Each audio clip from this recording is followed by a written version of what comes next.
Hello guys! Hello! This is for Cancer. Welcome dito, Cancer, sa Kapalaran 888. Welcome! Alamin natin kung anong messages, vibration, gabay, energy para sa lahat ng Cancer. General reading tayo, guys. So, weekly tarot reading. Okay, first card natin is number 2. 2 of Diamonds. Wow! Cancer. And number 23, which is 5. This one is 5 of Pentacles. So, kung nakikita mo dito, please comment down below. Okay? Comment down below. Kasi, sa linggong ito, pwedeng merong mga Cancer na you are worried. Diba? Pwedeng namumroblema ka sa pera. Pwedeng nawalan ka ng trabaho or nawalan ka ng overtime. Or pwedeng namumroblema ka sa talaga finances. Or maybe may mga health issues sa family.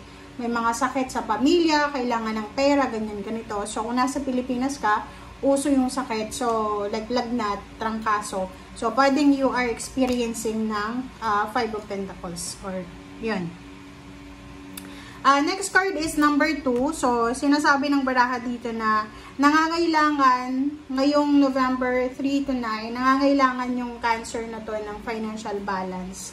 Kumbaga, nangangailangan kayo ng parang tulong, like diskarte. So, halimbawa, wala kang pera, wala kang trabaho.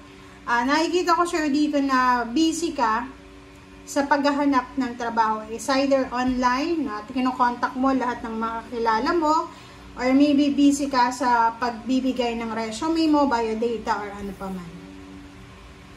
Okay, thank you.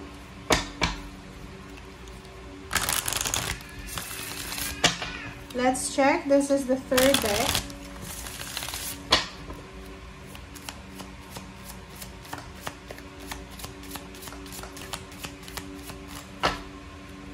Okay.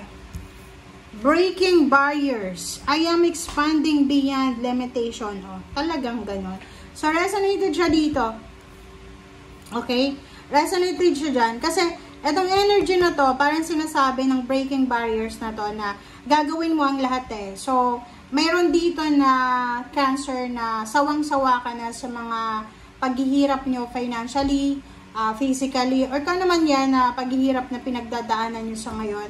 Or maybe yung iba sa inyo dyan, delayed yung sahod, maulan, walang pera, walang pangkain, parang ganun. So, eto sa'yo, sinasabi ng bara sa'yo na hindi ka papayag eh. Hindi ka papayag na hindi mo masolusyonan kung ano man ito na problema mo, especially finances. So, sinasabi ng barahan na hindi ka natatakot eh. Diba? You are expanding beyond limitations.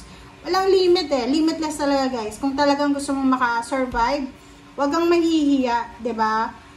Yung paggulang trabaho sa panahon ngayon, normal 'yan eh kasi nasa inflation tayo, maraming mga companies na nagsasara ganyan ganito. So wag kayong mahihiya.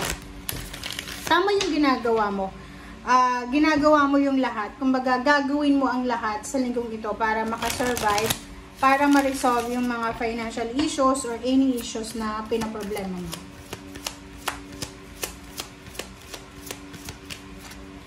Talaga.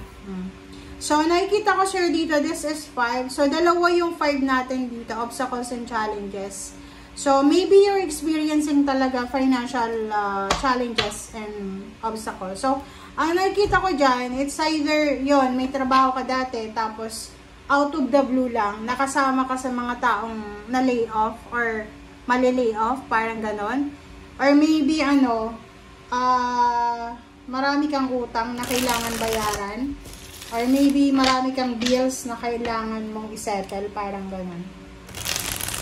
Or kung ano man yan na obstacles and challenges. Maybe yun, marami ka atang mga hinuhulugan na like mga appliances, sasakyan, or kung ano pa man. Tapos biglang nawalan ka ng trabaho. Kumbaga yun, you are in the parang middle ng obstacles and challenges. No, talaga. 3. Nakakaloka kayo, guys. O, 3. 1, 2, 3.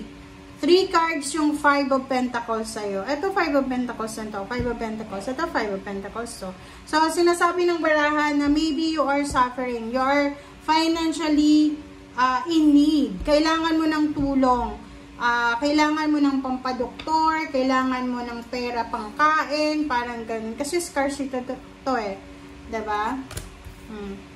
Zero the Fool. Sinasabi ng barahan sa'yo dito, Cancer, na huwag kang matatakot kasi lahat tayo merong pinagdadaanan na problema. Kung pera, health yung issue mo, meron naman na iba na health and emotion yung problema, meron naman na iba na spiritual, di ba? May mga anxiety, depression, ganyan. So, sinasabi ng para, you have the Zero the Fool, kailangan mo daw mag-take ng risk para mawala ka dito sa situation na yan, or makawala ka, rather. Okay, this is Justice and sinasabi ng bara sa'yo dito na you should be willing to parang sign up sa bagong buhay. Kasi minsan, di ba, pag sanay na tayo sa comfort zone natin, minsan ayaw na natin na magbago. So dito sinasabi ng bara sa'yo na if pakaramdam mo sa trabahong ginagawa mo or negosyo ba yan na meron ka, na medyo hindi maganda yung pasok ng pera, you have the opportunity, you have the possibility na magsimula ulit.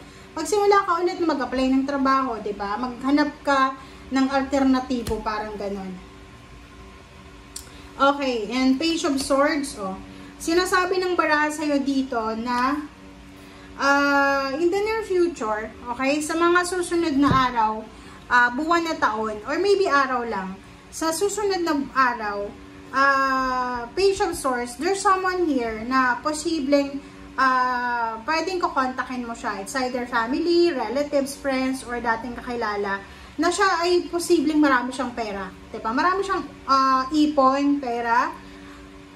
Ito yung taong kakampi mo eh. Diba? So, pwedeng yung taong yan ay tutulungan ka sa kung ano man yan na pinagdadaanan mo. So, eto, diba? This is your mentor, this is your kakampi.